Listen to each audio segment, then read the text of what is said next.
I hope you can hear me this week. I've had trouble in the past, but right. So just had a core meeting as usual on a Tuesday morning, and the word is everything is picking over very nicely. So we're not aware of any issues on any of the services that we're offering. Prescription line is ticking over nicely, quite quiet. The minibus has had one take this week for an eye test, and that's all. One area that's going particularly well, though, is the food parcels. Georgina was telling us, Georgina Simons from Salvation Army, that the generosity of people in the village on the pallet scheme is excellent. And we've got plenty of food, and particularly she puts a note out each week about what they're short of this week, and the response to that is always superb. So congratulations to everybody on that, and long may it continue. In fact, we've got slightly more than we need, and so we're able to help people from other areas. So hopefully that will continue in the same vein, which is very good news. The big issue this week, of course, is the grand reopening of everything on Saturday. We've been talking to the various businesses in the villages, and I'm getting a report that I'm a little bit fuzzy, so I'm going to turn my video off because that can help. So,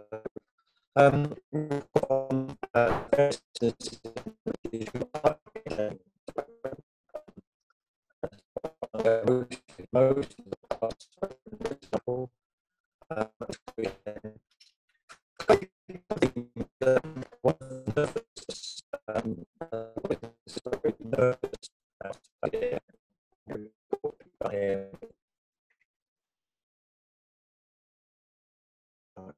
turned off the any more bright ideas? That's what I'm saying. Can any bright ideas as to what I should do about it? I'll tell you what, I'm going to leave the meeting and come back. Don, it's okay. Since you've switched off your email and your video, it's now stabilised, so I can hear you fine now. Have you got anything like OneDrive or Dropbox also running on your computer? I've got nothing running on my computer except this. Okay, it sounds fine now. Thanks, Don. Okay, I'm getting clear now. Right, I'll just recap that last bit then. So reports from businesses are that they're intending to open this weekend, but that they're very nervous about it. So I think that we need to show a lot of respect to the managers and staff in these organisations who are feeling their way. And so I think respect is the key word. We must make sure that we help them in their endeavours to get used to the new normal. Another thing that we talked about this morning, which has been appearing on the social media, is the issues relating to Burdett House. Those of you who are au fait with social media will know about the fact that the company in charge of Burdett House is seeking to close it down, and the lack of notice that's recently been given to residents is frankly shameful. Pippa Halings has got something that she'd like to share with us. If you'd like to speak now, Pippa. Pippa? Hi, yeah, I'm trying to share my video there. I don't know, Eddie, am I able to?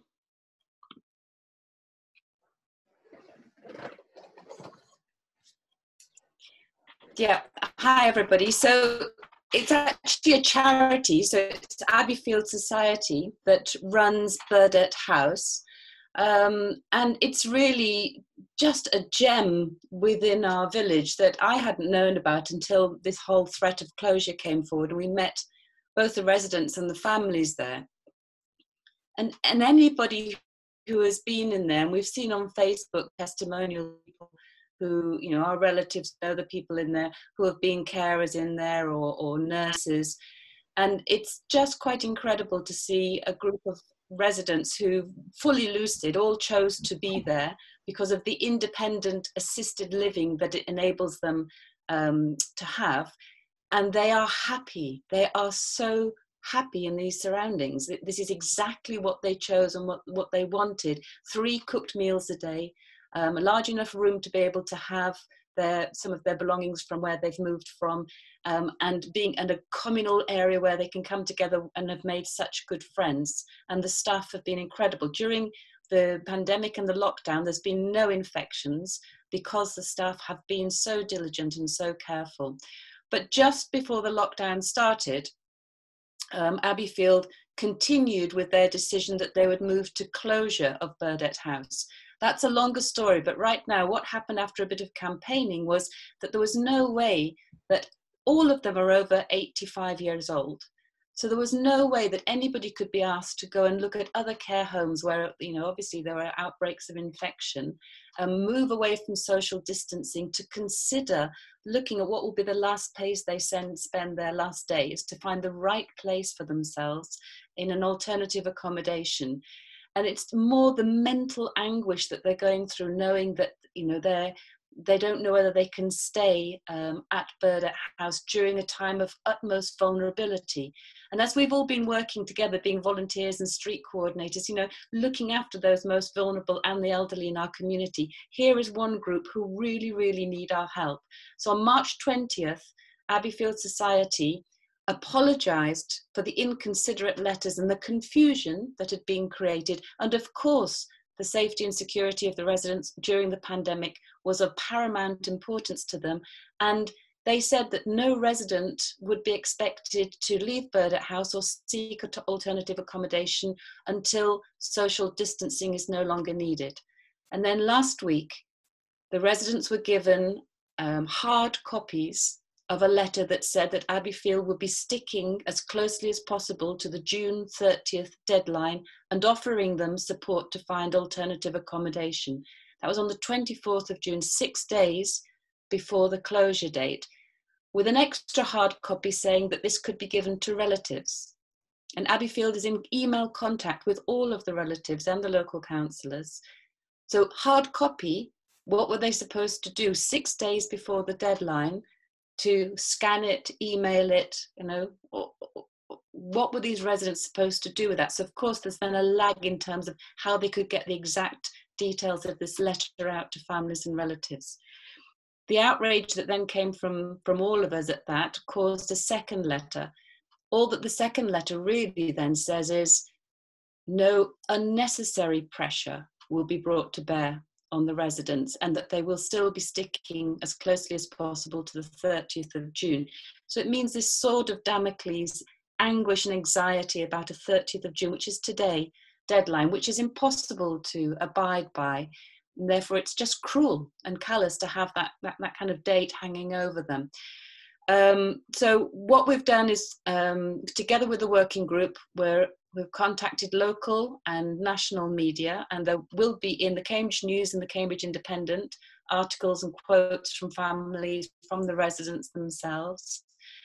And we've also set up a petition. So what we would like is, I'll share my screen so you can see the petition.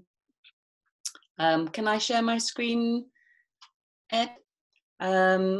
To be able to show you the petition, and we'll put it on the Hive Volunteers Facebook and in the chat the link to it, so that you can sign it and share it as widely as possible. And it's asking the CEO, whom we've met and who agreed that Burdett House is exceptional. It's unique in the quality of affection and enjoyment of life that the residents hold there. And they're set up as a charity specifically that for very assisted living for those who want to remain as independent as possible in their lifetime. So I'll share the screen.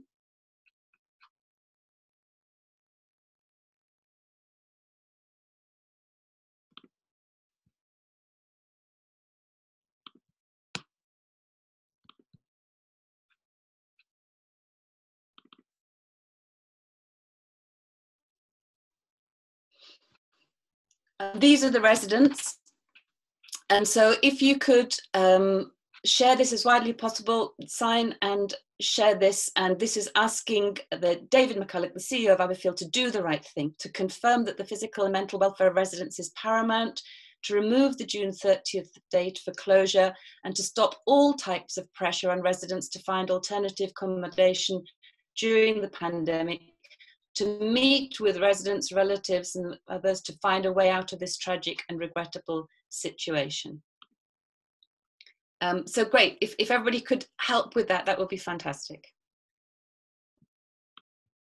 Thanks very much, Pippa. It's a shocking way to behave, in my view. I will put out the link to the petition in the weekly update, if you can make sure I've got that. Right, and the other thing that came out of the quarterly meeting this morning was, which I didn't know about, I have to say, was there's going to be a NHS event on Sunday at 5 p.m. Anyone know a lot about this?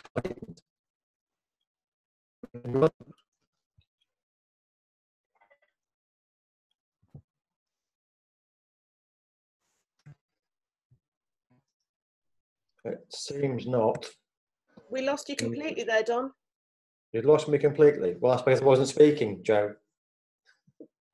I asked if anyone knew anything about the proposed planned celebration of the NHS on Sunday. If on something on Facebook.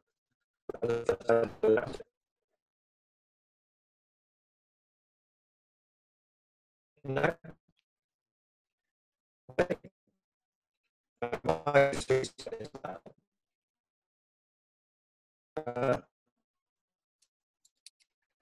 I'm constantly and come back to this.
Welcome back. Right, can anyone hear me now? Yes. Yes. Good. Did you hear me talking about the NHS at 5 o'clock on Sunday? No. Okay. So Yvonne, you sent me a link to a post from the first surgery talking about a proposed celebration at 5 o'clock on Sunday for the NHS, which I knew nothing about. I wondered if anybody else did. So it was on First House Surgery, put a post on Hi People about joining in a one-off clap for the NHS on Sunday the 5th of July. It says the loudest ever. So Don, you've got, I think, that link now, but I'll make sure you have, to say thank you to everyone who has helped us through the crisis so far. Raise a glass, mug or cuppa to our friends, families, colleagues and neighbours. That's on the 5th. And it says on the evening of the 4th of July, national landmarks will be lit up in blue as part of our collective memorial across the country. Join in by placing a light in your window, an LED candle, a lamp or a torch. So Don, I'll forward that to you for your weekly update. Thank you. My point kind of was that it was a very well kept secret. I'm not sure how loud the clap's going to be. Right, so that's everything that came out of the quarterly meeting this morning. So over to you, people. Is there anything that you would like to talk about this week?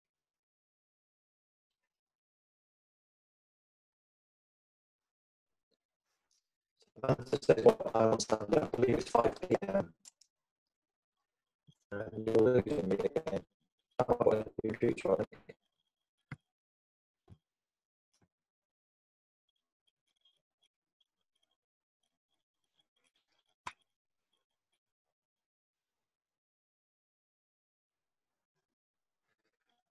Which is a common question of hope for residents is how long is the pandemic? Or how long is that? John, we're really struggling with you again. Yvonne, would you like to take over the chairing of it if people can't hear me? Shall I just, it was, Don, it was my question, so if I just ask it, a number of the volunteers from Homefield and I myself was asked by 2 people, how long will the COVID-19 support group be working for? Because as they said, they've had letters now saying that even those that are shielding can come out, they can go and do their own shopping and stuff. And so I didn't know what the right answer was. So I said I'd raise it today's meeting. So how long will we be acting as street volunteers and as street coordinators doing what we do? So Don, do you want me to take it up for today? I don't mind who takes it up. It's just, is anyone else getting the same problem or the same question being asked? Yvonne's asking me if I want her to chair. Yes, please, Yvonne, because if people can't hear me. You're sounding brilliant at the moment. Do you want to keep going? And then if it goes again, I'll speak up. I'll take it. Okay, do that then. Will do. John, it's a very good question. I'm sounding like Matt Hancock now. It's a really important question. And one that I've been asking myself. I think the answer is largely up to us as a group of street coordinators. My fear, if I'm very honest, is that there will be a second spike. We need to be able to react to that and be able to fully mobilise again. For the time being, I think one of the things that we've been talking about in the core group is the issue of dependency.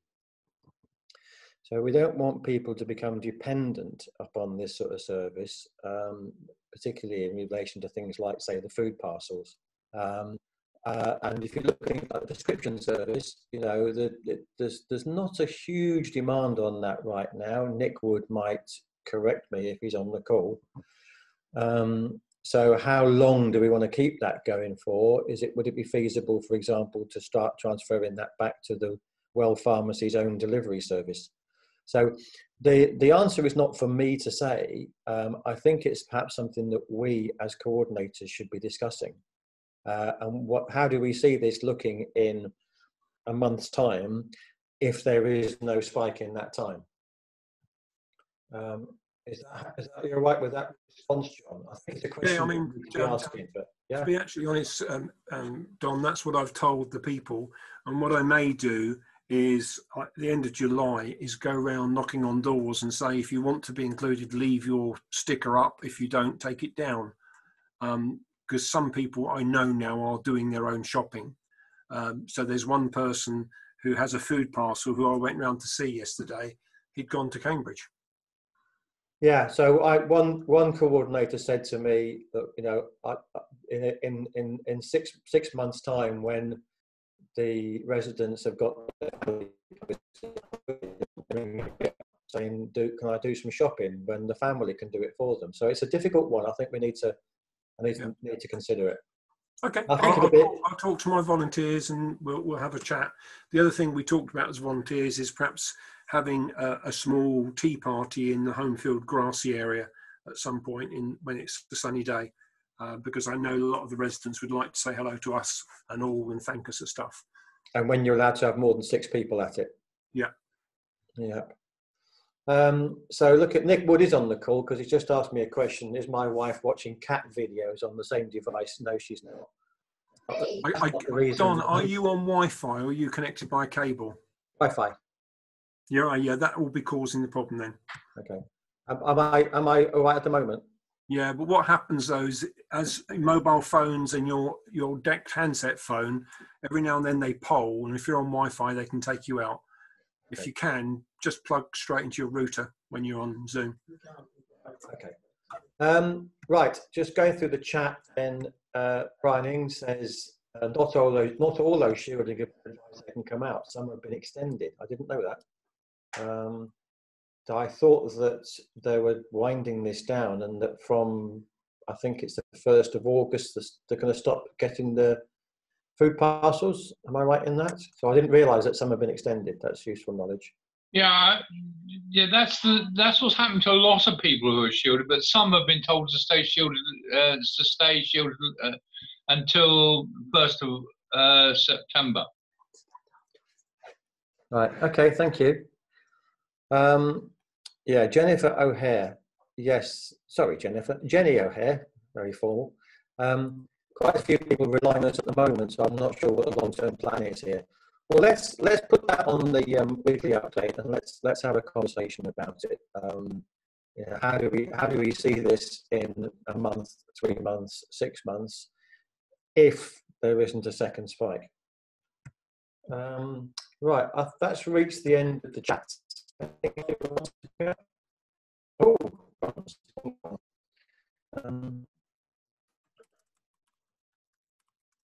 could we try and publicise that? What do you mean by that? Let me just see.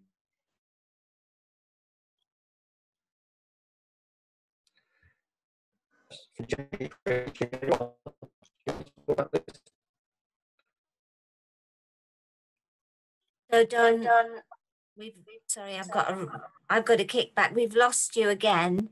So just could we so Jenny, do you just want to give an update on what you're asking there? Do you want to just speak up? Hello. Hi. Can you hear? Sorry, I'm completely useless at this.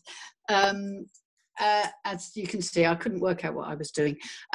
Just in relation to the Tea Party idea, it's just to know whether people think it should be done local to each street and as and when it seems appropriate, or whether we do make it more of a all village date, or as John has suggested, waiting for a sunny day and we just do it for each street. The reason I'm saying this is that I know there's a particular couple of older people in our street who their eyes lit up when they thought they might have another tea party, and obviously we can do that with our own street, and I really just wanted to know whether people thought we do coordinate it. For instance, the 12th at the end of feast, if we make it a particular date, whether they think that's a good idea or whether we just keep it to ourselves. So we did, Jenny, we did talk about this, and keep me true, Don, do type up, and Nick on the chat line if there's anything you want me to say. Or Don, do you want to try again just in case? I think I'm going to give up on the talking. I'll put something on the text. Okay, all right, thanks. So Jenny, we did talk about this at the core meeting, and we said that likely the 5th was too soon to celebrate the end of lockdown. But just like VE Day, if you're doing it street by street, that's absolutely fine. It's not for us to say. And John Gooch, we've been doing, or we started last week, initiated by Kath Pennington, a cup of tea on our green to chat. So street by street is really what we're saying at the core group, Jenny, and possibly later on, we'll think about a village feast-wide date. Nick, if you've got anything to add, or Don, just let me know via the chat. Any other questions? That's very helpful. Thank you.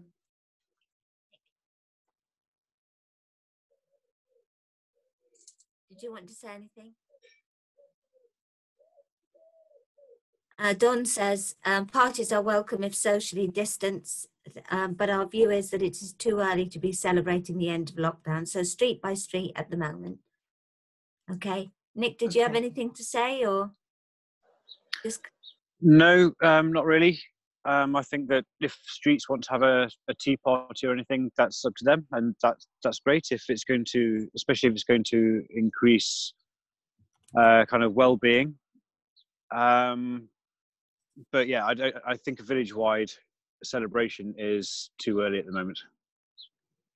Okay. All right. Thank you. And we did also cover at the call meeting, Don, I'm just waiting for you to put in the chat line. We covered the businesses opening, Chris Cox street party on 12th of June in Dwyer Joyce. So these things are going on street by street. Kath Pennington, do you want to just give an update on the Library Friends and where you are with that? I know you've done a lot of work over the last week or so. Just put it all on the chat that we made a start with adults, books and jigsaws. We got a lovely response.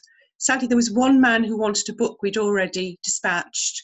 And we've got a system going where we quarantine the books between Monday and Friday and deliver them. This week, we're going to have a list rather than photographs of the book trays. And I wondered, would it be something I could send out to street coordinators to discuss with people? Okay.